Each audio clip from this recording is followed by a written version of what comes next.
Welcome back. దావోస్లో రాష్ట్రం ఆకర్షించినటువంటి పెట్టుబడులను వివరించేందుకు నిన్న సీఎం రేవంత్ రెడ్డి, మంత్రి శ్రీధర్ బాబు ప్రెస్ మీట్ నిర్వహించారు. ఈ సమావేశంలో దావోస్కు సంబంధించి దావోస్లో పెట్టుబడులు 1.8 లక్షల కోట్ల పెట్టుబడులను ఆకర్షించగలిగాము. సరళీకృత విధానంతో ఇంత పెట్టుబడులు ఆకర్షించగలిగాము. కానీ పెట్టుబడులు రాకుండా కుట్రలు చేశారు, కావాలనే ఇది అబద్ధం అన్నట్టు ప్రచారం చేస్తున్నారు అని చెప్పేసి అటు ప్రతిపక్షాలపై విమర్శలు కూడా చేసినది మనం చూసాము. మరోవైపు ఈ పెట్టుబడుల లెక్కలంతా కూడా ప్రచారమే కానీ నిజాలు కావు అంటూ అటు ప్రతిపక్షాలు కూడా విమర్శలు గుప్పిస్తున్నాయి. మాట్లాడదాం, గెస్టులు కూడా రెడీగా ఉన్నారు. దేవి ప్రసాద్ గారు బీఆర్ఎస్ సీనియర్ నాయకులు, డాక్టర్ అద్దంకి దయాకర్ గారు TPCC general secretary, Bandaru Rammohan Rao గారు సీనియర్ జర్నలిస్ట్. నమస్తే అండి, వెల్కమ్ టు ద డిబేట్. నమస్తే అండి. ముందుగా దేవి ప్రసాద్ గారు, మీరే చెప్పండి, మీ హయాంలో ఇంత పెద్ద ఎత్తున పెట్టుబడులు తేలేకపోయారు కాబట్టి ఇలా అక్కసు వెళ్ళగక్కుతున్నారు, బీఆర్ఎస్ పైన వస్తున్న విమర్శ. జ్యోత్స్న గారు నమస్కారం. మిత్రులు ఇద్దరికి, రామ్మోహన్ గారికి, మా మిత్రులు దయాకర్ గారికి, వీక్షకులకు శుభోదయం. అక్కసు తెలంగాణ ప్రాంతానికి ఏ ఒక్క చిన్న మేలు జరిగినా దాన్ని స్వాగతించాల్సినటువంటి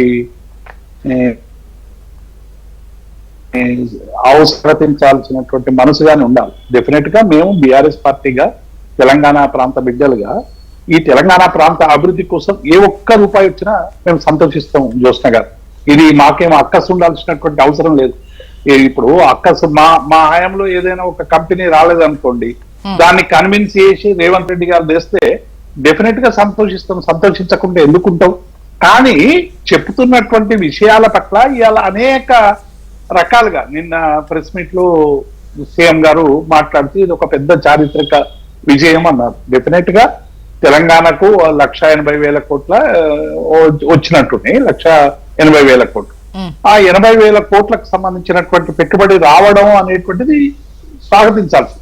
కానీ నిన్న ఏం చెప్పిండంటే బట్టి విక్రమార్క గారు ఏం చెప్పిండ్రు, ఏవైనా దావోస్ లో గానీ మిగతా అంతర్జాతీయ వేదికల మీద గానీ ఇటువంటి వచ్చినప్పుడు ఓన్లీ ఎక్స్ప్రెషన్ ఆఫ్ ఇంట్రెస్ట్, అంటే మేము మీ రాష్ట్రంలో పెట్టుబడులు పెడతామనేటువంటి ఒక అంగీకారానికి వచ్చేటువంటి పరిస్థితి ఉంటది. ఆ తర్వాత మళ్ళీ పాల్గొనాలని చెప్పి బట్టి విక్రమార్క గారు చాలా స్పష్టంగా చెప్పారు. నిన్న అదే వేదిక మీద దుద్దిల శ్రీధర్ బాబు గారు గౌరవ ఇండస్ట్రీ మంత్రి ఏం చెప్పిండ్రు, ఇది పెద్ద విజయం కాదు, ఇప్పుడే పెట్టుబడులు అయితే వస్తాయని వాళ్ళు ప్రకటించరు కానీ అవి ల్యాండ్ అయి ఉపాధి దొరికితేనే విజయం అనేటువంటి విషయాన్ని శ్రీధర్ బాబు గారు చెప్పారు. మేము కూడా అదే చెప్తున్నాం. శ్రీధర్ బాబు గారు చెప్పినటువంటి విషయాన్నే ప్రతిపక్షాలుగా కావచ్చు, ప్రజలుగా కావచ్చు, పౌర సంఘాలుగా కావచ్చు ఏం చెప్తున్నామంటే, ఇది మీరు వాటిని తీసుకురావడం అనేటువంటిది ఎవరైనా స్వాగతించేటువంటి అంశం. కానీ అవి ల్యాండ్గా అయ్యి వాటి ప్రయోజనాలు తెలంగాణ ప్రజలకు అందినాడు డెఫినెట్ గా అందరూ సంతోషపడతామనేటువంటి విషయాన్ని మేము పదే పదే చెప్తున్నటువంటి అంశాన్ని ఈసారి చేస్తాం. రెండవది కూడా ఈ గతంలో దావోస్ వేదిక కూడా ఇదివరకు రేవంత్ రెడ్డి గారి నాయకత్వంలో టీం పోయి దాదాపు 40,000 కోట్ల రూపాయలకు సంబంధించినటువంటి పెట్టుబడులు కూడా ఇదే ఎక్స్ప్రెషన్ ఆఫ్ ఇంట్రెస్ట్ కూడా వచ్చింది. కానీ వాటికి సంబంధించినటువంటి ల్యాండింగ్ ఏ మేరకు ఉంది, ఏ పురోగతిలో ఉంది, ఈ 14 ఏళ్లుగా వాళ్ళ ప్రభుత్వాలకు సంబంధించినటువంటి విషయాల మీద ఏ విశ్వాసం ఇచ్చడం అనేటువంటి విషయాన్ని కూడా ఇవాళ మనం స్పష్టంగా చర్చించుకోవాల్సినటువంటి అవసరం. మూడవది, ఇది హైదరాబాద్ అనేటువంటిది ఒక బ్రాండ్ ఇమేజ్ ఉన్నటువంటి నగరం. 400 సంవత్సరాలుగా ఒక గంగా జమున తైజీబ్ లాగా ఉన్నటువంటి నగరం. ఇక్కడ శాంతి భద్రతల సమస్యలకు సంబంధించి కావచ్చు, ఇక్కడ మౌలిక సౌకర్యాల కల్పనలో కావచ్చు, హైదరాబాద్ కు మించిన నగరం లేదనేటువంటి ఒక భావన ఇవాళ ప్రపంచవ్యాప్తంగా ఉన్న బహుళజాతి సంస్థలో కావచ్చు, పెట్టుబడిదారుల్లో ఉన్నటువంటి మాట వాస్తవం. నిన్న రేవంత్ రెడ్డి గారు చెప్పిన ప్రకారం ఏంటంటే 14 ఏళ్లలోనే మాపై చాలా విశ్వాసం వచ్చింది కాబట్టే పెట్టుబడులు వస్తాయని. అంతకుముందు పెట్టుబడులు కూడా ఆయా ప్రభుత్వాలకు సంబంధించినటువంటి విశ్వాసాల మీదనే వస్తాయి. రాష్ట్ర ఏ పెట్టుబడిదారైనా ఎందుకు వస్తాడు జ్యోత్స్న గారు? ఏ పెట్టుబడిదారైనా తెలంగాణ మీద ప్రేమ ఉలకబోయడానికో, తెలంగాణ ప్రజలకు పంచడానికో రాడు. ఏ పెట్టుబడిదారులైనా వ్యాపారం లాభం చేసుకోవాలి. ఈ లాభం చేసుకునేటువంటి క్రమంలో ఇతరత్ర సమస్యలు ఉండకూడదు. శాంతి భద్రతల సమస్యలు కానీ, విద్యుత్ సమస్య కానీ, లేకుంటే ఏది బ్యూరోక్రటిక్ గా ఉండేటువంటి మెనీ విండోస్ కానీ ఇవన్నీ ఏమి ఉండకుండా వస్తే నిజంగానే పరిశ్రమలు స్థాపన జరిగితే మంచిది అనేటువంటి విషయాన్ని పెట్టుబడిదారి ఆలోచిస్తాడు. ఇలా మహారాష్ట్రకు కూడా 6 నెలలు కూడా కాలేదు ఫడ్నవీస్ వచ్చి 18 లక్షల కోట్ల రూపాయలకు సంబంధించినటువంటి పెట్టుబడులు వచ్చినాయి. ఫడ్నవీస్ ముఖం చూసి వస్తాయా? అక్కడ మహారాష్ట్రకు సంబంధించినటువంటి అక్కడ ఉండేటువంటి వాతావరణం, వీళ్ళు పెట్టేటువంటి పెట్టుబడులకు అక్కడ కలిగి ఉండేటువంటి అనుసంధానం ఇవన్నీ కూడా వస్తాయి. ఈ రోజు కూడా దావోస్ లో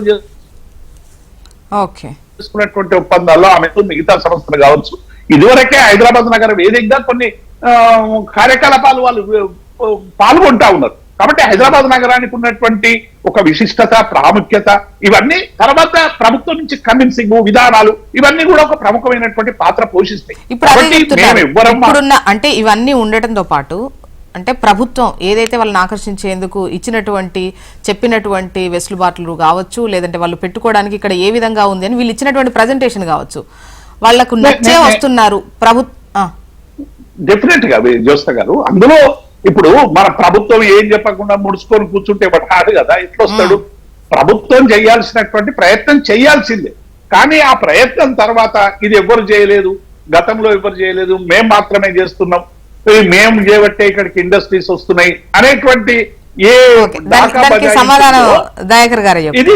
ఇది సరైనది కాదని చెప్తా ఉన్నాం. డెఫినెట్ గా హైదరాబాద్ ప్రజలకు సంబంధించి ఇక్కడ ఉన్నటువంటి మౌలిక సౌకర్యాలు కావచ్చు, పర్యావరణ సమతుల్యం కావచ్చు, ఇక్కడ ఉండేటువంటి అనేక మౌలిక సౌకర్యాల కల్పన కావచ్చు, దశాబ్దాల కాలంగా ఇక్కడ ప్రభుత్వాలు చేస్తున్నటువంటి అనేక విషయాలు కావచ్చు, ఇవన్నీ కూడా అందులో ఒక పాత్ర పోషిస్తాయి కదా. ఈ ప్రభుత్వం చెయ్యలేదు చెప్పలేదని మేము అనడం లేదు, కానీ తెచ్చిన దానిలో వచ్చేది ఎంత అనేటువంటి విషయాల మీద ప్రభుత్వం స్పష్టం చేయాలని మాత్రమే మేము అడుగుతున్నాం. దయాకర్ గారు. గుడ్ మార్నింగ్ జ్యోత్స్న గారు, ఇద్దరు పెద్దలకు, దేవిప్రసాద్ గారికి, రామ్మోహన్ రావు గారు. ఒకటి, దావోస్ లో జరిగే ప్రతి ఏమంటాము ఒక ఒప్పందము రియాలిటీకి అవకాశం ఉన్నయే ఉంటాయి. పని కట్టుకొని దావోస్ దగ్గరికి కూడా వచ్చి అబద్ధాలు చెప్పిపోవడానికి కంపెనీస్ రావు. గతంలో కూడా కేటీఆర్ పోయేది, కేసీఆర్ పోకపోయేది. వరల్డ్ ఎకనామిక్ ఫోరం ఏంటంటే ఇంటర్నేషనల్ సంత, పైసల సంత, అక్కడనే పైసలు పెట్టడానికి వస్తారు. మనం మామూలు తెలంగాణ యాస భాషల్లో చెప్పాలంటే ఒక పెద్ద పైసల సంత. అక్కడ అందరూ మీతో కలిసి మేము చేస్తాం సార్ అని ఒప్పందాలు చేసుకుంటారు. దీంట్లో ఈసారి 1,79,000 పైచిలుకు అంటే 1,80,000 కోట్ల రూపాయల ప్రతిపాదనలు వచ్చినాయి. ఈ ప్రతిపాదన రియాలిటీ కావడానికి లేకపోతే గ్రౌండ్ కావడానికి సమయం పడుతుందనే మాట వాస్తవం. దీనితో పెట్టుబడులు వస్తాయి కానీ ప్రభుత్వం వాళ్ళకి ఇంకా ఫెసిలిటీస్ ఇవ్వాలి. దీనివల్ల ఏమైతుంది, ఆ కంపెనీ ఏర్పాటు చేయడం వల్ల ఉద్యోగ కల్పన వస్తుంది, ఒక 56,000 ఉద్యోగాలు వస్తాయని ఒక అంచనా. ఇండస్ట్రియలైజేషన్ లేదంటే సాఫ్ట్వేర్ లేకపోతే ఇప్పుడు సన్ పెట్రోకెమికల్ లిమిటెడ్ వచ్చిండ్రు, వాళ్ళు పవర్ జనరేషన్, సోలార్ వైపు గ్రీన్ గ్రీన్ పవర్ కొరకు ప్లాన్ చేసుకుంటున్నారు. వాళ్ళు 45,000 కోట్ల పైచిలకు పెట్టుబడులు పెడతామని వచ్చిండ్రు. ఇటువైపు వస్తే వాళ్ళు అమెజాన్ వాళ్ళది పెద్ద క్యాంపస్ ఉంది ఇక్కడ, దాన్ని ఇంకా ఎక్స్టెండ్ చేసుకోవాలనుకుంటారు. దాన్ని ఆర్టిఫిషియల్ ఇంటెలిజెన్స్ వైపు కూడా టర్న్ కావాలనుకుంటారు. ఎందుకనంటే ఏ సిటీగా మనం హైదరాబాద్ ను డిక్లేర్ చేసుకున్నాం, ఇండియా, నాట్ ఈవెన్ తెలంగాణ. ఎందుకంటే వాళ్ళు యూపీకి సెంట్రల్ స్టేట్ ప్రాజెక్ట్ ఇవ్వాలనుకున్నాం. అది కాస్త అక్కడ వాతావరణ పరిస్థితులు అనుకూలంగా లేక హైదరాబాద్ దాన్ని కేంద్ర ప్రభుత్వం ఇచ్చింది. కేంద్ర ప్రభుత్వం రాష్ట్ర ప్రభుత్వం కలిసి చేస్తుంది. అది మనం ఇప్పుడు హైటెక్ సిటీ కట్టుకున్నట్టే ఏఐ సిటీ అనేది ప్రభుత్వం కట్టి పెడుతుంది. దానికి పెరిఫెరల్ గా ఇంకా పెద్ద ఎత్తున కంపెనీస్ వస్తాయి. వాటికి సంబంధించి బ్లాక్ స్టోన్ కానీ లేకపోతే టిల్ మ్యాన్ కానీ ఇట్లాంటి కొన్ని కంపెనీస్ 5,000 కోట్లు 10,000 కోట్లు ఇట్లా వచ్చినాయి. తర్వాత ఇక్కడ ఉన్న మెగా కంపెనీ ఒక 15,000 కోట్లు పెట్టిన, ఇట్లా మీకు ఒక్కొక్క కంపెనీ ప్రెస్టీజియస్ కంపెనీ ఇక్కడికి పెట్టుబడులకు వచ్చిన మాట వాస్తవం. అది కేటీఆర్ కు తెలుసు, టిఆర్ఎస్ కు తెలుసు. కానీ వీళ్ళకి ఇప్పుడు ఈనోది ఏదో ఈనో ఇంకోటి ఏంది లైజాల్ నడుస్తుంది బయట పబ్లిసిటీ, కడుపు మంటతో ఈనో దాగమని కాంగ్రెస్ మా నాయకులు వేస్తుంటే, లేదు మీ నోర్లు కడుక్కోటి అబద్ధాలు చెప్పకుండా లైజాలో సంథింగ్ అట్లాంటివి వాడలేదు. కానీ వాస్తవానికి ఏంటంటే ఇది బట్టి గారు అన్నది ఏంది, వాళ్ళ అంగీకార పత్రం ఇచ్చిన తర్వాత నెక్స్ట్ లెవెల్లో వస్తారు ఇక్కడికి. వచ్చిన తర్వాత అగ్రిమెంట్స్ అవి ప్రభుత్వంతో జరిగే అగ్రిమెంట్స్ అయితే. రెండవది ఏంటంటే ఇప్పుడు వాళ్ళు తెచ్చిన నిధులకు సంబంధించిన అంశంలోనే ఇంకా గ్రౌండ్ కాని ఉన్నాయి. 20,000 కోట్లు ఒకసారి, 22,000 కోట్లు ఒకసారి గత ప్రభుత్వం తెచ్చిన ఇంకా కాలే. కొంత వాళ్ళు ఏంటంటే అనుకున్న 60,000 కోట్లు ఏంటంటే వంతుల వారుగా కూడా పెడతారు. ఒకే సంవత్సరంలో కూడా పెట్టొచ్చు, 2 సంవత్సరాల వరకు ఎక్స్టెండ్ చేయొచ్చు, ఏదైనా కావచ్చు. లాస్ట్ టైం 40,000 కోట్లు అనుకుంటా. 40,000 కోట్లు కాదు, బీఆర్ఎస్ గత ప్రభుత్వ హయాం ఇనిషియల్ స్టేజ్లు ఉంటాయి కదా. ఇప్పుడు 20,000 కోట్లు రాన కుప్ప తెచ్చి హైదరాబాద్ పోసిపోరు కదా. వాళ్ళు కంపెనీ కట్టుకోవాలి, ఎస్టాబ్లిష్మెంట్స్ కావాలి. మీరు చెప్పిన వాళ్ళకి ఇక్కడికి వచ్చిన తర్వాత నచ్చాలి, నచ్చితేనే వస్తారు. కానీ ఓపెన్ టెండర్ లో పార్టిసిపేట్ చేయాలంటగా. ఓపెన్ టెండర్ లో మనం పాజిటివ్ గుణం చేయడం సమస్య కాదు. దాని గ్లోబల్ ఛాలెంజ్ అంతకంటే ఎక్కువ వస్తే ఓకే. కానీ ఇప్పుడు 60,000 crores అమెజాన్ కంపెనీ పెడతా అంటే దానికి కాంపిటెంట్ గా వచ్చే కంపెనీలు చాలా తక్కువ. ఎందుకంటే ఆ రంగంలో మళ్ళీ ఏదో ఏఐ రంగంలో కానీ ఇతరత్ర వాళ్ళ మౌలిక సదుపాయాలకు ఇతరత్ర చేసే వాటి విషయంలో. కానీ నేనేమంటున్నంటే ఇది వచ్చినప్పుడు కనీసం వాళ్ళకి సంతోషం లేకపోయినా సరే అబద్ధాలు దీన్ని రావు, ఇటు ఎట్లొస్తాయో చూస్తా అన్నట్టు ఎందుకు మాట్లాడు. దానివల్ల నేను అదేంటి ఆ సెషన్కి పోయే ముందు నేను ఢిల్లీలో వారిని కలిసిన, చంద్రబాబు గారిని కూడా కలిసి ఉంటుంది. ఆ రోజు ఏంటంటే అన్ని రాష్ట్రాలకి ఏంటంటే అక్కడ ఒక ల్యాబీస్ ఉన్నాయి. సపోజ్ మహారాష్ట్ర అనుకోండి, సీనియర్ స్టేట్, అది ఫినాన్షియల్ స్టేట్ కదా, అది ఫైనాన్షియల్ హబ్, అది ఏది ఇండియాకు. అలాంటి వాళ్ళకు ల్యాబీస్ ఉంటారు అనమాట. ఏ కంపెనీ రావాలి, ప్రభుత్వంతో మాట్లాడుకోవాలి, ఒప్పందాలు కుదుర్చుకోవడానికి ఒక పెద్ద ల్యాబీ ఉంటుంది. అదే అతి పెద్ద ల్యాబీ మహారాష్ట్ర, ఢిల్లీకి కూడా అంత లేదు. తర్వాత కొత్త గుజరాత్ కు ఉన్నది. అయితే గుజరాత్ వాళ్ళకి ఏంటంటే కేంద్ర ప్రభుత్వ సంస్థలే ఎక్కువ ఎస్టాబ్లిష్ చేస్తున్నారు. ఎందుకు వాళ్ళు పంపింగ్ డంపింగ్ అంతా కూడా మోదీ షా కలిసి మొత్తం గుజరాత్ నింపేస్తున్నారు. కానీ ఇక్కడ తెలంగాణకు ఒక బేబీ, ఇప్పుడు మామూలుగా 11th year బేబీకి ఇంత పెద్ద ఎత్తున రావడం, మహారాష్ట్రకి దాదాపు అదే దయాకర్ గారు వాళ్ళు కూడా అంటుంది అదే. అంటే ఇంత చిన్న బేబీకి అంటే గత ప్రభుత్వంలో అయితే చేసినటువంటి పవర్ కావచ్చు, వాటర్ కావచ్చు, లేదా చూపించినటువంటి డెవలప్మెంట్ కావచ్చు, వీటన్నింటితోనే తలసరి ఆదాయం గురించి కావచ్చు, ఈవెన్ మాట్లాడేటప్పుడు కూడా ఈవెన్ మంత్రి గారు ప్రస్తావించారు, హైదరాబాద్ అంటేనే ఒక బిజినెస్ బ్రాండ్ గా ఉంది కాబట్టి ఇంత వచ్చింది అని అంటున్నారు. మరోవైపు తలసరి ఆదాయం గురించి ప్రస్తావిస్తున్నారు. సో గత ప్రభుత్వానికి సంబంధించి ఏం లేదు అని కూడా మరోసారి మాట్లాడుతున్నారు.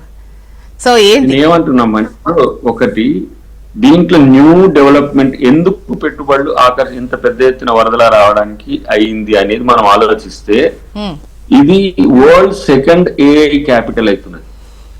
ఫస్ట్ సిలికాన్ వ్యాలీ యుఎస్ ప్రాంతం అయితే, సెకండ్ సౌత్ ఏషియాలో, ఇంకా ఏషియాలో నాకు తెలిసి అతి పెద్ద ఆర్టిఫిషియల్ ఇంటెలిజెన్స్ సెంటర్ గా ప్రపంచం గుర్తించింది. రేపు ఇంకా ఇది నెక్స్ట్ టైం కు మీకు 3 lakhs crores కూడా రావచ్చు ఎస్టాబ్లిష్మెంట్స్ మొదలైన తర్వాత.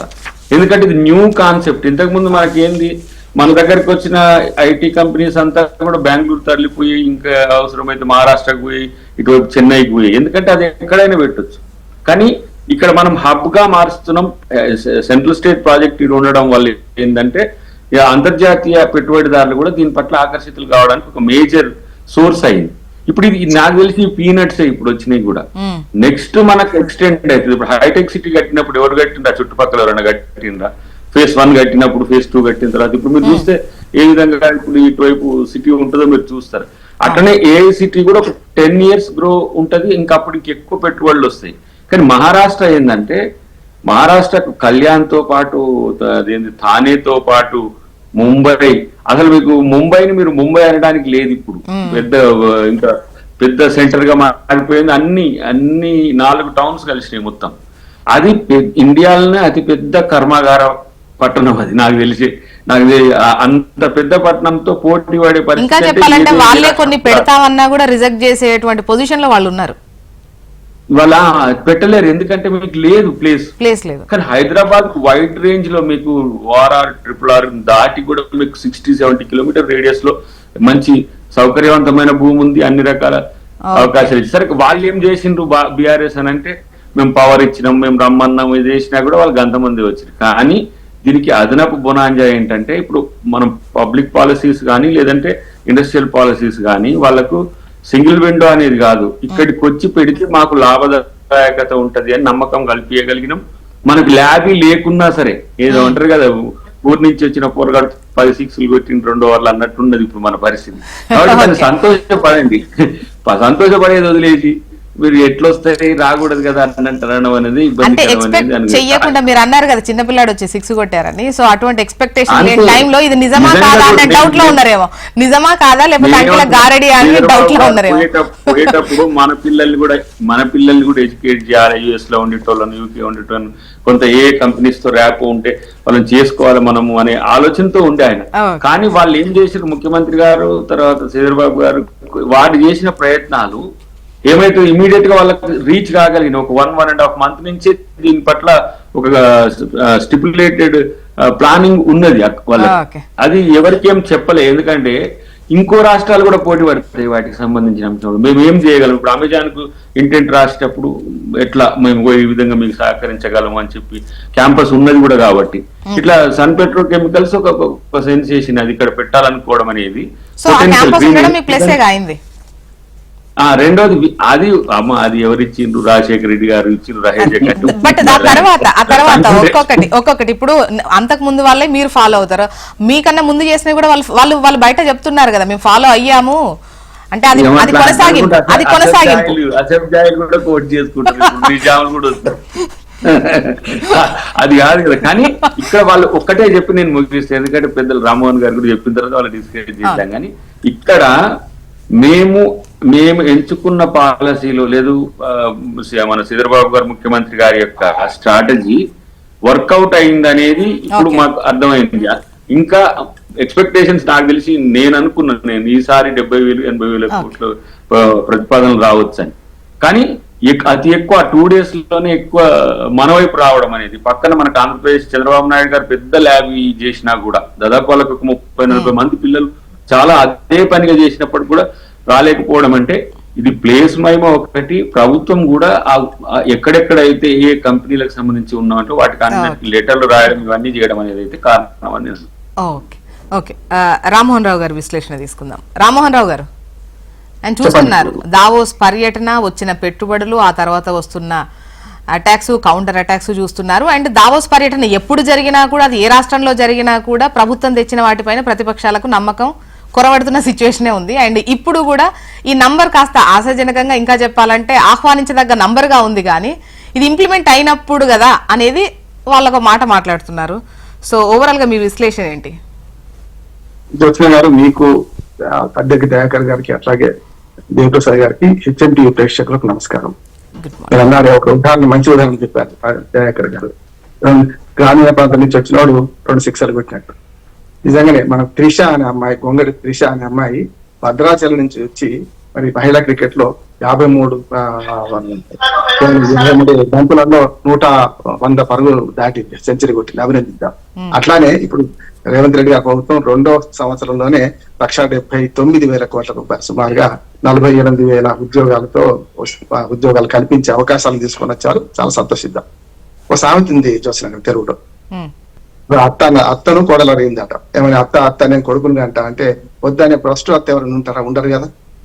ఎందుకంటే మనం కూడా తెలంగాణ వాదులుగా, తెలంగాణ వ్యక్తులుగా, తెలంగాణకు వచ్చిన తెలుగు వ్యక్తులుగా, ఆంధ్రప్రదేశ్ తెలంగాణ 2 రాష్ట్రాలకు వచ్చిన భారతదేశ పౌరులుగా భారతదేశానికి ఏ పార్టీ వచ్చినా ఆహ్వానిస్తాం, ఎవరు వద్దాను.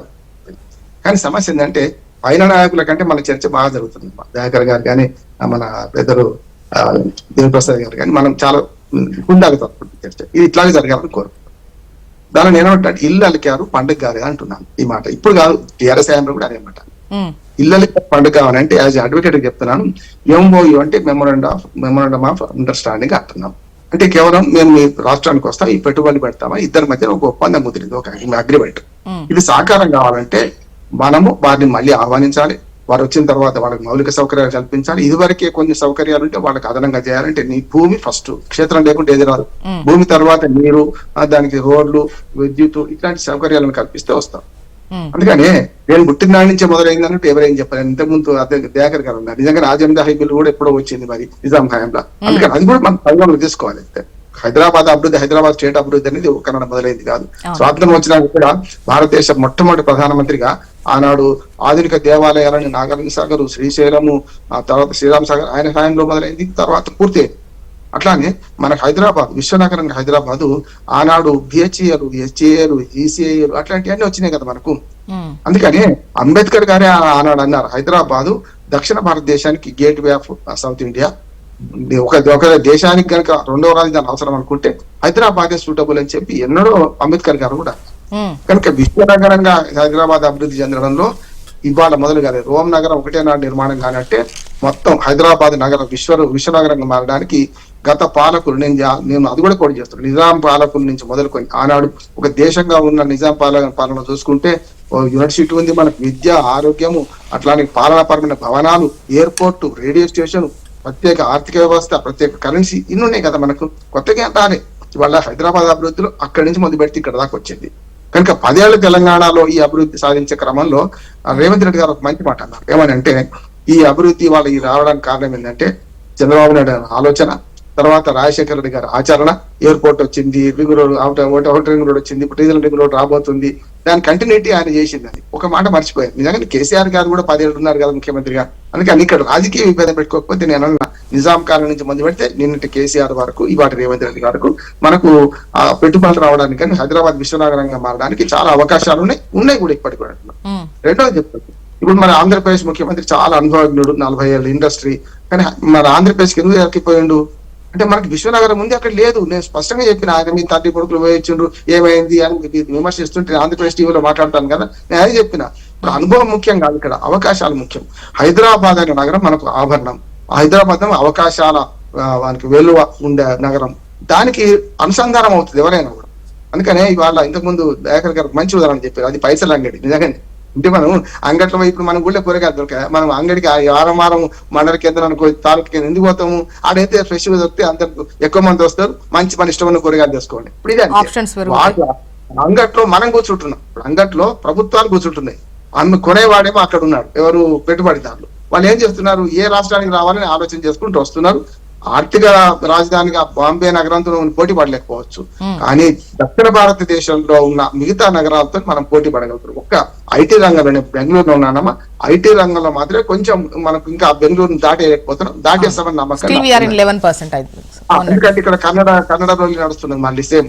మనకి హైదరాబాద్ అట్లాగా మద్రాసు నుంచి వాళ్ళకి దిగుమతి అంటే చెన్నై నాశనం కావడానికి కారణం ఏంటంటే భాషది. అట్లానే చెన్నై నుంచి ఇప్పుడు ఆ రోగం అనేది, భాషా రోగం అనేది కన్నడంలో ఇక్కడ మొదలైంది, మన బెంగళూరులో మొదలైంది. మనకి అది లేదు. విశ్వనగరంగా లింగుటో లాంటి మాజీ ఎలక్షన్ కమిషనర్ గా మన హైదరాబాద్ ఇల్లు కట్టుకున్న, నేను వెళ్ళొచ్చిన 2 సార్లు ఆతిథ్యం తీసుకున్నా బ్రహ్మాండంగా. ఎందుకు వచ్చిన అస్సాం నుంచి కడతా అంటే హైదరాబాద్ విశ్వనగరం ఆ పని మనిషి కూడా హిందీ వస్తుంది పోమన్నారు. అందుకనే భాషా పరంగా ఎట్లాంటి ఇబ్బంది ఉండదు, నగర పరంగా ఎట్లాంటి ఇబ్బంది ఉండదు.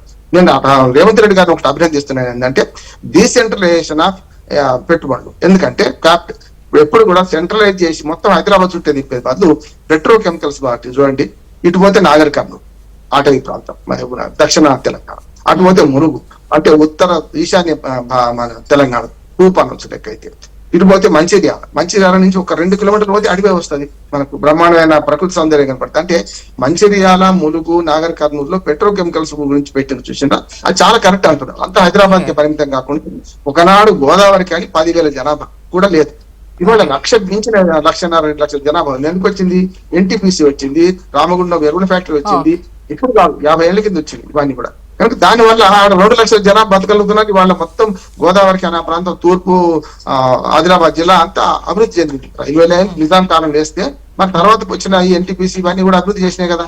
నేనేమంటున్నాను అంటే డీసెంట్రలైజేషన్ ఆఫ్ మన క్యాపిటల్స్ ఏవైతున్నాయో వీటినల్లా నేను ములుగు, నాగర్ కర్నూలు, మంచిర్యాల ఎంపిక చేసుకోవడం చాలా కరెక్ట్ అంటున్నాను. విండ్ పవర్ వస్తుంది, సోలార్ పవర్ వస్తుంది. ఒక్క మాట నేను ఇప్పుడు ఏమంటున్నానంటే దీన్ని విమర్శ చేసుకోకండి. గత కాలం పునాది మీదనే ఇప్పుడు గతం లేకుండా వర్తమానం లేదు, వర్తమానం లేకుండా భవిష్యత్తు లేదు. గతం అనే దాన్ని ఒప్పుకుందాము. ఇప్పుడు మేము తెచ్చిందే మొదలని వీళ్ళనుడు తప్పే కాదు, ఏం రాలేదన్నట్టు తప్పే. కానీ వచ్చిన వాటిని సాకారం చేసుకోవాలంటే కొన్ని కంటిన్యూటీ ఉన్నాయి. ఇంతకుముందు దయాకర్ గారు చెప్పారు కదా, గతంలోనే అమెజాన్ కంపెనీ మొత్తం ప్రపంచంలోనే 2వ కేంద్రం మన దగ్గర పెట్టింది. ఇదివరకే టీఆర్ఎస్ ఎవరు చేసిన కరెక్టే కదా, ఒప్పుకోవాలి కదా. అది కంటిన్యూటీ ఉండదు. ఇప్పుడు 60,000 కోట్ల పెట్టుబడి కొత్తగా పెడతా అంటున్నారు. ఆ కొత్తగా పెట్టే పెట్టుబడి ఇంతకుముందు దయాకర్ గారు అంటే అది ఏదైతే ఆర్టిఫిషియల్ ఇంటెలిజెన్స్ కోసం పెడుతున్నారు. ఇంకొకటి ఆనాడు హైటెక్ సిటీ చంద్రబాబు నాయుడు గారు మొదలు పెడితే తర్వాత కంటిన్యూ చేసిన మిగతా ప్రభుత్వాలు కదా. ఇప్పుడు కూడా ఏమంటున్నానంటే ఇప్పుడు స్మార్ట్ సిటీ లేకుంటే 4th సిటీ అంటున్నారు కదా, ఇది పనికొస్తుంది అంటున్నారు. ఒకనాడు మొన్నటిదాకా మన మెడికల్ హబ్ అనుకున్నాం, కానీ ఇప్పుడు దాన్ని మార్చి మంచి రోడ్డు సౌకర్యాలు, మంచి మౌలిక సౌకర్యాలు కల్పించి అవన్నీ చేస్తే ఇప్పుడు 4th సిటీ ఎత్తుకోవడం రావద్దు అంటున్నాడు. ఇంకొక అన్నిటికంటే మనం చేయాలనుకున్న అడ్వాంటేజ్ ఏంటంటే బెంగళూరుకు మనకి, అంటే చెన్నైకి కానీ కలకత్తా కానీ బాంబేకి లేని అడ్వాంటేజ్ ఏంటంటే, సరే ఢిల్లీకి కూడా డిసడ్వాంటేజ్ ఎందుకంటే వాళ్ళ కాలుష్యం ఎక్కువ, కానీ మన హైదరాబాద్ కు ఆక్టోపస్ లాగా విస్తరించే అవకాశం ఉంది. ఒకనాడు ఇన్నర్ రింగ్ రోడ్ వేస్తుంటే నేను బుద్ధివల్లి పిక్కల బుద్ధుడు ఇక్కడ ఎందుకు ఏ రోడ్ వేస్తున్నాను అనుకోండి 50 ఏళ్ళ క్రితం, కానీ వాళ్ళ ఇన్నర్ రింగ్ రోడ్ అలా కలిసిపోయింది. అవుటర్ రింగ్ రోడ్ కూడా ఆల్మోస్ట్ కలిసి కలవబోతుంది, బంపర్ టు బంపర్ వస్తున్నది. ఇవాళ రీజనల్ రింగ్ రోడ్ ఆలోచన కేసీఆర్ గారి కంటే ముందే చెన్నారెడ్డి గారు ఎప్పుడో చేసిండ్రు, 70s లో చేసిండ్రు, కానీ వాళ్ళకి సహకారం అవుతుంది, మంచి సంతోషపడాలి కదా మనం. అందుకని హైదరాబాద్ ఆక్టోపస్ ఒకసారి ఫైనల్ గా దేవి ప్రసాద్ గారి వర్షన్ తీసుకుందాం. దేవి ప్రసాద్ గారు ఏమైనా చెప్పాలనుకుంటున్నారా? నెక్స్ట్ టాపిక్ లోకి వెళ్దాం. ఇప్పుడు జ్యోత్స్న గారు, నేను ఏమంటున్నా, ఇంతకుముందు దయాకర్ గారు చెప్పిన, రామ్మోహన్ గారు చెప్పిన, తెలంగాణకు పెట్టుబడులకు సంబంధించి పెట్టుబడులు రావాలని అందరం కోరుకుంటున్నాం, అందులో ఎవ్వరికి కూడా ఎటువంటి అనుమానం అక్కర్లేదు. కానీ చెప్తున్నటువంటి విషయాల పట్ల దాన్ని ప్రొజెక్షన్ చేసేటువంటి సందర్భంలో ఇంతకుముందే రామ్మోహన్ గారు చెప్పినట్టు ఒక దశాబ్దాల పరంపర, ఈ ప్రాంతానికి ఉన్నటువంటి ఒక ప్రత్యేకత, ఈ ప్రాంతానికే ఉన్నటువంటి కొన్ని ప్రత్యేకమైనటువంటి స్థితులు, ఇక్కడ ల్యాండ్ అవైలబిలిటీ కానీ, ల్యాండ్ ఆర్డర్ సిచ్యువేషన్ కానీ, లేకుంటే కొత్త పాలసీలు, ఇప్పుడు ఇండస్ట్రియల్ పాలసీ TSI పాస్ అనేటువంటిది తీసుకురావడం వల్ల అనేక సంస్థలు కూడా ఆ 10 ఏళ్లలో ఇక్కడికి రావడానికి మొగ్గు చూపినాయి. గత 10 ఏళ్ల కాలంలో దాదాపుగా అనేక పరిశ్రమలు ఇక్కడికి రావడానికి కారణం ఏంటంటే, నేను ఇంతకుముందు చెప్పిన తెలంగాణ మీద ఏదో ప్రేమ ఒలకపోయడానికి వాడు రాడు, ఇక్కడ రూపాయి పెట్టి రూపాయి సంపాదించుకోవడానికి వచ్చిన ఇతర ప్రాంతాల కంటే మనం ఆకర్షించడం అనేటువంటిది ప్రభుత్వ విధానంలో ఉన్నటువంటి ముఖ్యమైనటువంటి అంశంగా మారుతుంది. కాబట్టి ఇప్పటికైనా మీరు పెట్టుబడులు ఏవైతే చెప్తున్నారో, మీరు ఒక్క మాట వస్తలేదు, గతంలో వీటి మీద చర్చలు జరిగినాయి, ఆ చర్చల తర్వాత ఇప్పుడు ఫలప్రదమైనవి అని చెప్పొచ్చు కదా. మొత్తము ఎక్కడి వరకు వైఎస్ రాజశేఖర రెడ్డి లేకుంటే అంతకుముందు ఆ 2 మాటలే చెప్తారు తప్ప, ఇక కాంగ్రెస్ పరిపాలన గుర్తుంచుకోవాలి తప్ప, ఈ రాష్ట్రంలో ఇక వాళ్ళ సహచరుడైన చంద్రబాబు పరిపాలన కొంతమేర గుర్తు చేసే ప్రయత్నం చేస్తున్నారు తప్ప, కేసీఆర్ పాలనలో జరిగినటువంటి ఇండస్ట్రియలైజేషన్ కానీ, పారిశ్రామిక ప్రగతి కానీ, ఇక్కడికి వచ్చిన బహుళజాతి సంస్థలకు సంబంధించినటువంటి అంశాలు కానీ, అవి తెరమరుగు చేసేటువంటి ప్రయత్నములో భాగంగా చేయొద్దని మేము అంటా ఉన్నాం. దేవప్రసాద్ గారు, ఏదేమైనా కూడా ఒక రాష్ట్రంలో ఎవరు పెట్టుబడి పెట్టాలన్నా కూడా ముఖ్యంగా వాళ్ళ గిట్టుబాటు అవుతుందా లేదా అని చూసుకొనే పెడతారు. అటువంటి పరిస్థితి తెలంగాణలో ఉంది కాబట్టే ఈ విధంగా పెట్టుబడులు పెట్టేందుకు ఏమంటారు, ఎక్స్ప్రెషన్ ఆఫ్ ఇంట్రెస్ట్ అందామా, MOU అందామా, వాట్ ఎవర్, సో పెట్టారు. అది ఇంప్లిమెంట్ అయితే ఇంకా మంచిది. ఒక చిన్న బ్రేక్ తీసుకుందాం. బ్రేక్ తర్వాత నిన్న బీఆర్ఎస్ చేపట్టిన మహాధర్నా పైన మాట్లాడు. Welcome back. పెట్టుబడి సాయం నాట్లప్పుడు ఇవ్వాలి కానీ ఓట్లప్పుడే ఇచ్చేటువంటి ప్రయత్నము అటు కాంగ్రెస్ చేస్తోంది. ఈ ఏడాదిలో దరఖాస్తుల స్వీకరణ కావచ్చు, దందాలతో పాలన నడిచింది. ఇప్పుడు స్థానిక సంస్థల ఎన్నికలు, సర్పంచ్ ఎన్నికలు వస్తున్నాయి కాబట్టి ఈ రైతు బంధు అంటే రైతు భరోసా అనేది మళ్ళీ తెరపైకి వస్తోంది. ఇదంతా రాజకీయ డ్రామా అన్న విధంగా బీఆర్ఎస్ మాట్లాడుతోంది. సో ముందుగా దయాకర్ గారి దగ్గర నుంచి దీనికి సమాధానం తీసుకుందాం.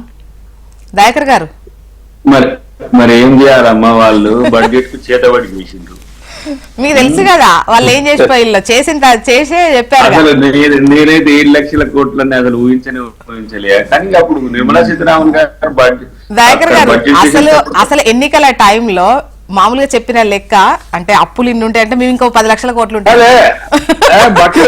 బట్టి విక్రమార్క గారు 5 లక్షలని ప్రెస్ మీట్లు అన్నాడు అంతకుముందు. 5 లక్షల కోట్ల నిర్మలా సీతారామన్ చెప్పింది. కానీ అసలు ఫస్ట్ ఏంటంటే, ఇప్పుడు ఎట్లా మనం ఏమనాలంటే, దాన్ని బడ్జెట్ లోట్లు ఇవన్నీ కూడా సరళమైన భాషలో చెప్పాలంటే ఏంటంటే, మనకు ధనవంతమైన స్టేట్ కానీ జేబుల పైసలు లేవు, సమస్య అది వచ్చింది మనకు. అంటే ఫలాని మళ్ళీ చాలా ఆర్థికంగా గట్టిగా ఉంటే అక్కడ పొలాలు ఉన్నాయి, లేకపోతే బిల్డింగ్స్ ఉన్నాయి, లేకపోతే కార్లు ఉన్నాయి, కానీ ఇంట్లో పైసలు లేవు, చేతిలో నగదు లేదు. ఇది సమస్య అయింది. అయితే ఇప్పుడు ఏమైంది, దీనికి 7 lakhs crores కూడా ఇంట్రెస్ట్ కూడా వీళ్ళు కొంచెం దాన్ని ఏదో మార్ఫింగ్ చేసి పడేసింది. అది దాన్ని బయట పెట్టలే. ఎప్పుడు కూడా 19,000 కోట్లు తెచ్చినప్పుడు కొంత హింట్ వచ్చింది. ఏది మనకు రుణమాఫీకి తెచ్చినప్పుడు వీళ్ళు ఆర్బీఐ నుంచి స్పెషల్ పర్మిషన్ చేసి సార్ ఎలక్షన్స్ వస్తున్నాయి ఎట్లా నేను మళ్ళీ బతకాలంటే కావాలా సార్ అని మోదీని అడిగితే ఇచ్చి ఆర్బీఐ స్పెషల్ రిక్వెస్ట్ మీద ఇచ్చింది. అది రైతులు కదా అన్నట్టు ఉద్దేశంతో ఇచ్చింది. కానీ సీన్ కట్ చేస్తే నేను మొన్న బట్టి గారితో ఈ అంశాలు తెలుసుకుంటానికి ఒక 10-20 నిమిషాలు కూర్చున్నా. అసలు ఏంది ఏం చెప్పాలి మీడియాలో. ఇప్పుడు మేజర్ మీడియా అంతా కూడా వీటి డబ్బు మీద పడుతున్నది బాగా. ఫినాన్సే కదా ఫస్ట్ ఎన్ని ఏ పనులు చేయాలన్నా కూడా ప్రతి డిపార్ట్మెంట్ కి ఫినాన్స్ డిపార్ట్మెంట్ తో ఇంటర్లింక్ అయి ఉంటుంది. అట్లాంటప్పుడు ఏమైంది, మీకు 42,000 కోట్ల పైచిలకు వడ్డీలే అవుతున్నాయి. మనకు వచ్చిన నగదులో 2,30,000 నుంచి 2,40,000 కోట్లు రెవెన్యూ రిసీట్స్ అవుతున్నాయి. ఎలక్షన్స్ తర్వాత చాలా తగ్గుముఖం పట్టింది. తర్వాత రియల్ ఎస్టేట్ కూడా కొంత పెండింగ్ అయింది. ఎందుకు, అక్కడ చంద్రబాబు నాయుడు గారు రావడం, మళ్ళీ అమరావతి రీస్టోర్ అవడము, బిజినెస్ మెన్ అటు ఇటు రియల్టర్స్ అటు ఇటు పోయి రావాలనేది దీన్ని కొంత మందకొడిగా కొనసాగింది. ఇప్పుడు దాదాపు నేను కూడా 18,000 కోట్ల పైచిలకు పర్ మంత్ రెవెన్యూ స్టార్ట్ అయినాయి. సో ఇప్పుడు మనం మూవ్ చేసుకోవచ్చు ఒక్కొక్కటి. అయితే దీంట్లో మీరు ఒక ఫార్మర్ కమ్యూనిటీకి నాకు తెలిసి ఈ ఫినాన్షియల్ ఇయర్ లో మనం దాదాపు 72-73,000 కోట్లు ఇచ్చినాం. అది రుణమాఫీ నుంచి మొదలు పెడితే రకరకాల వాటితో. అయినప్పటికి కూడా 21,000 కోట్లు ఒక సంవత్సరంలో ఇచ్చినాం. ఏది, రుణమాఫీకి సంబంధించి. రైతు భరోసాకు సంబంధించి ఫస్ట్ ఎలక్షన్స్ అప్పుడు పెండింగ్ ఉన్న వాటిని క్లియర్ చేసిన తర్వాత మళ్ళీ ఇప్పుడు రైతు భరోసాకు సంబంధించిన విధి విధానాలు రూపొందించి ఏ భూమికి ఇవ్వాలనేది ఇప్పుడు ఇవ్వగలిగినాం. అయితే అసలు రైతు రుణమాఫీకి సంబంధించి వాళ్ళు 9 సంవత్సరాల్లో వాళ్ళు చేసింది 18,000-17,000 కోట్లు రుణమాఫీ చేయగలిగిండు. వచ్చిన సంవత్సరం 28,000 కోట్లు అనుకుంటా, 28,000 కోట్లు అంటే అది 25,000 ఇచ్చి కూడా కలిపిండాలి ఒకసారి. రుణమాఫీకి సంబంధించి వాళ్ళు కాదు, మామూలుగా మీరు వచ్చిన తర్వాత ఒకసారి ప్రెస్ మీట్ పెట్టేదో లెక్క చెప్పారు. వాళ్ళు ఇన్నేళ్లలో 28,000 కోట్లు కట్టారు. రైతు బంధు కింద సుమారు 72,000 కోట్లు ఈ నెలలో చెల్లించారు వాళ్ళు 7 కాన్సిక్యూటివ్ ఇయర్స్. మరి వీళ్ళు ఒకటే సంవత్సరంలో 70,000 కోట్లు పెట్టాలంటుండ్రు ఏది రైతు భరోసాకి. అట్లా కాదు కదా. ఇప్పుడు ఈ ఫినాన్షియల్ ఇయర్ లో అత్యధికంగా ఏ కమ్యూనిటీకి ఎక్కువ ఎందుకు ఒకే సంవత్సరం 72,000 కోట్లు అవుతుంది దయాకర్ గారు? 21,000 కోట్లు రైతు రుణమాఫీకి సంబంధించిన కట్టారు. ఇది ఎంత అవుద్ది? ఇంకా అర్హుల సంఖ్య తగ్గింది, అర్హుల సంఖ్య తగ్గింది కదా, 10,000 కోట్లే అవుతుంది లోపలే. నేను లెక్క చెప్తే ఇంటి మీకు అర్థమవుతుంది. సరే చెప్పండి. ఎందుకంటే 21,000 కోట్లు కేటాయించిన 31,000 కోట్లు అయినా మనం ఖర్చు చేసింది 21, అది కంటిన్యూ అవుతుంది. 22,000 కోట్లు కంటిన్యూ అవుతుంది. రైతు వాళ్ళ బంధుకు సంబంధించి 7,000 కోట్ల పైచిలకు ఇదే ఫినాన్షియల్ ఇయర్ చేసినాం. మళ్ళీ ఇప్పుడు 8,000 కోట్లు ఇప్పుడు రైతు భరోసాకు సంబంధించి వస్తున్నాయి. తర్వాత రైతు పంట బోనస్ కు సంబంధించి, రైతు బీమాకు సంబంధించి, పంట నష్ట పరిహారానికి సంబంధించిన అంశం. తర్వాత ఈ డ్రిప్ వాటికి మళ్ళీ ఈసారి 3,000 కోట్లు కేటాయించినాం. ఎందుకు, గతంలో ఉన్నాయని నేను ఒక్క రైతు బంధు ఇచ్చి అన్ని తీసేసింది. ఇప్పుడు వాళ్ళ ఫసల్ బీమా యోజన అంటారు కానీ వాళ్ళకి సంబంధించినంత వరకు మనకి ఎలాంటి, ఇక్కడ వచ్చి ఫసల్ బీమా అంటే కూడా ఊళ్ళలో పోయి అది ఎక్కడదని అంటారు. రైతు భరోసా రాలేదు, రైతు బంధు రాలేదు అంటారు. తెలియకపోతే గతం ప్రభుత్వాన్ని అంటారు. కానీ ఇట్లా మీకు ఒక్కొక్క మైన్యూర్ ఎలిమెంట్ కూడా మనము రైతుకు సంబంధించి చేసుకుంటూ వచ్చినాం. దయాకర్ గారు ఒక కాలర్ ఉన్నారు, మాట్లాడదాం. అశోక్ కుమార్ గారు నమస్తే అండి. ప్రేక్షకులకు మీకు అందరి ఛానల్లో పెద్దలకు నమస్కారాలు. నమస్తే అండి. అసలు రైతులకు ఇంత మోసం చేసేట్లండి ప్రభుత్వం. దసరా అన్నారు, దీపావళి అన్నారు, చేతి అన్నారు, అన్ని బాగా మళ్ళీ ఇప్పుడు మళ్ళీ పేరు పెట్టింది రైతు బంధుకి. ఇంత మోసం చేసేట్ల రైతులకు కనీసం ఇంతవరకు ఇష్టం గురించి ఇచ్చేస్తామంటే సరిపోతుండే, అది లేదు. రుణమాఫీ అన్నారు, రుణమాఫీ కూడా 50% అయింది, 60% అయింది, 40% 2 lakhs పైన కాలేదా లేదు ఇప్పటి వరకు. మరి ప్రభుత్వం ఏం ఆలోచించే లేకుండా డబ్బులు లేకుండా వాస్తవం మేము ఒప్పుకుంటాం. కానీ గీరోజు ఇస్తామంటే ఒక్కొక్క రకంగా మాట్లాడుతున్నారు. దసరానికి ఒక్కొక్క మంత్రి లాస్ట్ సీఎం గారు కూడా లాస్ట్ అబద్ధమాడుతుంది. చెప్పింది నాడు వేసేస్తాం మొత్తం రైతు బంధువులు అన్నారు, ఇప్పటి వరకు లేదు. దయాకర్ గారు, అశోక్ గారు వచ్చింది, మళ్ళీ మనకు టైం అయిపోతుంది. మీ వాయిస్ వచ్చింది. దయాకర్ గారు, నిజంగా కూడా జనవరి 26 కోసం అందరూ వెయిట్ చేశారు, కానీ పైలట్ గ్రామాలని తీసుకుంటారని ఎక్స్పెక్ట్ చేయలేవరు. పైలట్ గ్రామాలు తీసుకున్న ఇవేమో ఎక్స్టెండ్ ఎంతో దూరం అయ్యేవి కావు. నెక్స్ట్ ఇమ్మీడియట్ గా మళ్ళీ ఈ ఎంత 15-20 రోజుల్లోనే అవి కంప్లీట్. అంటే పైలట్ ఎందుకంటే ఇప్పుడు అశోక్ గారు చెప్పింది కూడా అదే కదా, 26 జనవరి ఎక్స్పెక్ట్ చేశాము, కానీ దానికి కూడా క్లారిటీ లేదు.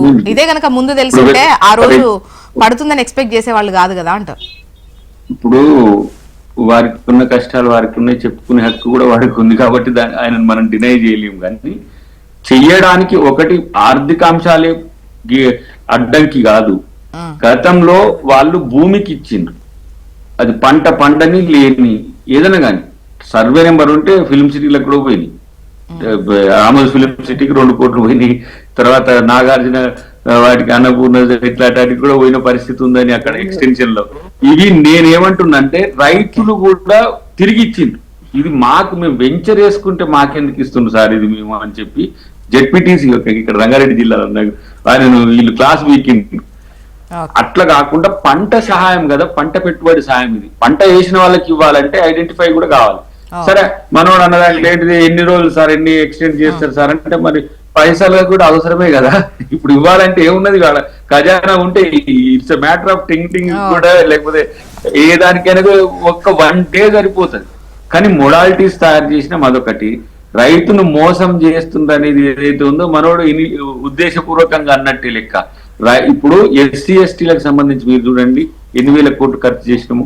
అది మ్యాండేటరీ బడ్జెట్ అయినప్పటికీ కూడా వాళ్ళు ఆపాల్సి వచ్చింది. ఎందుకు? రైతును కాపాడుకుంటానికి. అంటే ఏంటి వాళ్ళ కమిట్మెంట్ కనబడలేదు. దేవి ప్రసాద్ గతంలో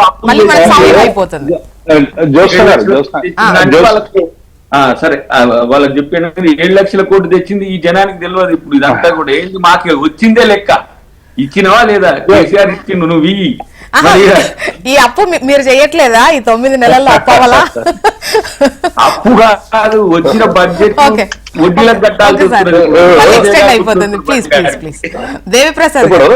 ఇప్పుడు జ్యోత్స్న గారు, అప్పులు అనేటువంటివి అన్ని ప్రభుత్వాలు ఎఫ్ఆర్బిఎం పెట్టింది. అందుకు ప్రభుత్వాల దగ్గర ఎక్కడైనా అవసరాలు వచ్చినప్పుడు వివిధ రంగాల అభివృద్ధికి, ప్రజల సంక్షేమానికి వాళ్ళు పెట్టిన మేనిఫెస్టోల అంశాలకి అవసరమైనటువంటి అప్పు తీసుకోవడం అనేటువంటిది తెలంగాణలో ఒకటే కొత్త కాదు జ్యోత్స్న గారు. దేశవ్యాప్తంగా, ప్రపంచవ్యాప్తంగా అన్ని దేశాలు, అన్ని రాష్ట్రాలు చేసుకుంది. అందులో భాగంగానే తెలంగాణలో వారసత్వంగా వచ్చినటువంటి అప్పు కూడా ఉంది. గత 2004 నుంచి 14 నుంచి వచ్చినటువంటి అప్పు కూడా 72,658 కోట్లు. దానికి సంబంధించినటువంటి మితి ఇవన్నీ కూడా ఉన్నాయి. బట్టి విక్రమార్క గారు నేను ఇంతకుముందు దయాకర్ జ్ఞాపకం చేసినట్టు 5 లక్షల కోట్ల అప్పున్నాయి, మాకు తెలుసు అప్పుల సంఘం ఇస్తున్నటువంటి విషయం మీదనే మాకు స్పష్టత ఉంది కాబట్టి ఇన్ని హామీలు ఇచ్చినామని బట్టి విక్రమార్క గారు, రేవంత్ రెడ్డి గారు అనేక సందర్భాల్లో అనేక వేదికల ద్వారా హామీ ఇచ్చినటువంటి విషయం మనం ఈ సందర్భంగా గుర్తుంచుకోవాలి. మీరు పెట్టుకున్నటువంటి డెడ్ లైన్ ఇది, ప్రజలు పెట్టినటువంటి డెడ్ లైన్ కాదు. 100 రోజుల్లో ఇవి చేస్తాం. 10,000 ఏంది రైతుకు ఇచ్చేది? అది భిక్షలాగుంది. మేము 15,000 ఇస్తామని పిసిసి అధ్యక్షుడు ప్రకటించాడు కదా, మరి ఇలా అది 12,000 చేసారు. ఇంతకుముందే కాదని చెప్పిండు. మీరు మండలానికి ఒక్క గ్రామానికి ఇచ్చి మిగతా గ్రామాలన్నీ కూడా మార్చి 31 వరకు అని అంటుండ్రు జ్యోత్స్న గారు. మార్చి 31 వరకు అంటే ఎన్ని రోజులు చూడండి. అప్పటి వరకు ఇక వ్యవసాయానికి సంబంధించినటువంటి యాక్టివిటీ పూర్తిగా ముగిసేటువంటి అవకాశం ఉంటది. మీరు నాట్లప్పుడు, లేకుంటే కలుపు తీసేటప్పుడు, దున్నుకాలప్పుడు ఇవ్వాల్సినటువంటిది మీరు ఎండింగ్కి ఇచ్చేటువంటి ప్రయత్నం అది కూడా చేస్తా ఉన్నారు. అందుకే కేసీఆర్ గారి ఆలోచనలో ఏముండే జ్యోత్స్న గారు, ఒక రోజు 1 ఎకరాని, 2వ రోజు 2 ఎకరాలకు, 3వ రోజు 3 ఎకరాలకని మొత్తంగా కూడా తెలంగాణ వ్యాప్తంగా అందరికీ 1 ఎకరం వచ్చిన వాళ్ళకి అందరికి కూడా ఒకటే రోజు పడ్డటువంటి విషయాన్ని నేను సందర్భంగా గుర్తు చేస్తా ఉన్నాను. నిన్న ఇంతకుముందే కాలం చెప్పినట్టు 26 నాడు రైతులకు రాత్రులు లేక అందరూ కూడా ఫోన్ల చుట్టూ తిరుగుతున్నటువంటి ఛాయాచిత్రాలు మనం మీడియాలో చూసినాం జ్యోత్స్న గారు. వీళ్ళు చెప్పింది ఏంది? 26 నాడు టెంగుమని మీ ఖాతాలోకి వస్తాయని చెప్పి రైతులకు చెప్పిన మాట వాస్తవం కాదా? మీరు ఇవాళ ఏం చేస్తున్నారంటే, ఇంతకుముందు దయాకర్ గారు చెప్పకనే చెప్పిండు డబ్బు లేవు మా దగ్గర, మేము ఏం చేయాలి అనేటువంటి మాట చెప్తున్నారు. కానీ మీరు హామీలు ఇచ్చేటువంటి సందర్భంలో వీటిని ఎట్లా సమకూర్చుకోవాలి, ఎట్లా ప్రొక్యూర్ చేయాలి, ఎట్లా ప్రజలకు ల్యాండ్ చేయాలి అనేటువంటి విషయమే. మీరు గుట్టలు కొండలు అంటున్నారు, ఆయనకు 2 ఏదో ఎన్ని వేల కోట్లు వచ్చారు, ఇప్పటి వరకు లిస్టు ప్రకటించలేదు. జ్యోత్స్న గారు అనేక సందర్భాల్లో డిమాండ్ చేస్తా ఉన్నారు ఏ గుట్టలకి ఎన్ని డబ్బులు ఇచ్చి ఇవాళ 54 ఎకరాల కంటే ఎక్కువ ఉండే అవకాశమే లేదు. 22,000 కోట్లు 22,000 కోట్లు స్పాన్ ఆఫ్ 7 years అంటే 3,000 కోట్లు. మొన్న ఒక మండలంలో దయాకర్ మీరు ఆంధ్రజ్యోతి మొన్న వచ్చినటువంటి ఒక సర్వేలో చూసినా లేదు, 46,000 ఎకరాలు ఒక మండలంలో భూమి ఉంటే మొన్న సాగుయోగ్యం లేని భూమి ఎంత అంటే 46 ఎకరాలు తేలింది దయాకర్ గారు. అంటే చెప్తున్నటువంటి మాటలన్నీ కూడా గుర్తొల్లేటువంటి ప్రయత్నం చేస్తున్నారు. 46 ఎకరాల కట్ చేయండి, మేము ఎవరైనా వద్దన్నారా? గుట్టలు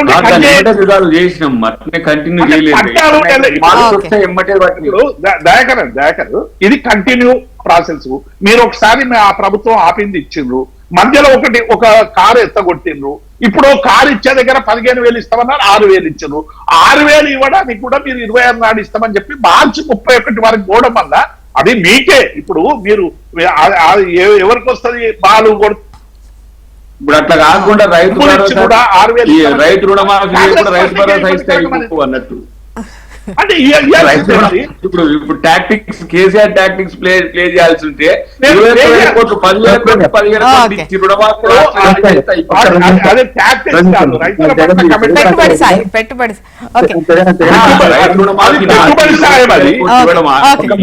7,000 కోట్లు రైతు భరోసా ఇచ్చేస్తే మేము మంచోళ్ళం అవుతుంటాం. రైతు చివర్లో చేద్దాం కదా. ఫైనల్ గా రామ్మోహన్ రావు గారు ఒక 2 నిమిషాల్లో మీ విశ్లేషణ అయ్యండి. 2 నిమిషాలు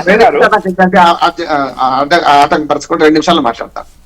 అన్నం ఉడికిందా లేదా అని చూడడానికి ఒక్కటి చాలు, ఒక్క మెతుకు చాలు. ఇప్పుడు అశోక్ కుమార్ మాట్లాడిన మాట చాలు, ఇంకా వేరే అవసరం లేదు. ప్రజాభిప్రాయం ఏముందో మనకు ప్రతిబింబించి ఇప్పుడు కాదు, నిన్న 4 రోజుల నుంచి టీవీలో చూస్తున్నాం, ఇదే అడుగుతున్నాను. నేను ఒక మాట అంటున్నాను, అప్పుల గురించి అవాస్తవం చెప్పకండి, అసత్యాలు చెప్పకండి. నిర్మలా సీతారామన్ అనేది 5 లక్షలు కరెక్ట్, 4,60,000 కోట్లే, అంతకుముందు 70,000 కోట్లు 70,000 కోట్లతో మొదలైంది అకౌంట్, తీయాల్సింది కాదు. రెండోది ఏమంటున్నానంటే ఆ తర్వాత చేసిన అప్పులలో ఏంటంటే గ్యారెంటెడ్ అప్పులు ఉన్నాయి, మనకు అట్లా కార్పొరేషన్ అప్పులు ఉన్నాయి, కలిపి 7 లక్షల. చాలా వరకు దయాకర్ గారు కూడా నేను చూడలే ఆయన ప్రచారం, కానీ వారు కూడా 7 లక్షల కోట్ల అప్పులని ఆయన ప్రచారం చేసిండు. ఏం కొత్తది కాదు, లెక్క బిందెలు లేవని అందరికీ తెలుసు. ఇప్పుడు దానికి బహానగా వాడుకుంటున్నారు. అంటే ఊపర్ షేర్వాణి అందరి పరేషాని అర్థమైంది. మనకు వచ్చింది అధికారంలోకి 14 ఏళ్ళు అయిపోయింది. ఈ 14 ఏళ్లలో చేయాల్సిన పని ఏంటంటే ఎందుకు ఎవరు డెడ్ లైన్ పెట్టుకోమన్నారు, 100 రోజులు అన్నారు, ఆ తర్వాత రకరకాల డెడ్ లైన్ పెట్టుకున్నారు. ఇప్పుడు ఒక 4 ప్రశ్నలు అడుగుతున్నాను నేను ప్రభుత్వాన్ని, నేను సమస్య లేదు. ఇప్పుడు ఏంటంటే ఈ జరుగుతున్న క్రమంలో చూసుకుంటే ఏదైతే ఇప్పుడు రైతు బంధు వేస్తున్నారో, ఈ రైతు బంధు వేసే క్రమంలో మొదలేమన్నారు, మొదటిదాకా 2 విడతలు బాగున్నాం అన్నారు. నేను ఖచ్చితంగా ఒకే విడత వేస్తారు, అది కూడా 6,000 వేస్తారని. ఇప్పుడు ఒకే విడత వేసారు. నేను గ్రామాలలో తిరిగినా మా దగ్గర ఒక్కొక్క గ్రామాల్లో చూసుకుంటే అరుగులు అందరూ మిస్ అయ్యారు. ఇప్పటికైనా 2 విడతలు బాగున్నారు. ఆ 13,000 గవర్నమెంట్ హామీ ఇచ్చినట్లయినా సరే 13,000 వేయాలంటున్నాడు. ఎందుకంటే మధ్య ఎగ్గొడతారా లేదా చెప్పాలి కదా. అది చేసే ప్రశ్న ఇప్పటికి కూడా 1000 ఏమో పాతది, కనీసం వాళ్ళన్న ప్రకారం 7,500, 7,500, 17,500 టీఆర్ఎస్ లెక్క. నేను రైతు లెక్క ఏమంటున్నానంటే గవర్నమెంట్ ఒప్పుకున్న ప్రకారమైన 13,000 రావాల్సి ఉంది, 6,000 వేస్తున్నారు ఎకరానికి. రెండోది ప్రభుత్వం దగ్గర లెక్కలు ఉన్నాయి జ్యోత్స్న గారు. ఇప్పుడు నాలా కన్వర్టెడ్ అయిన భూములు లెక్క లేదా? నేను రెవెన్యూ లెక్క లేదు. అంటే ప్రతి లెక్క మీ దగ్గర ఉంటుంది కదా, మీ దగ్గర పైసలు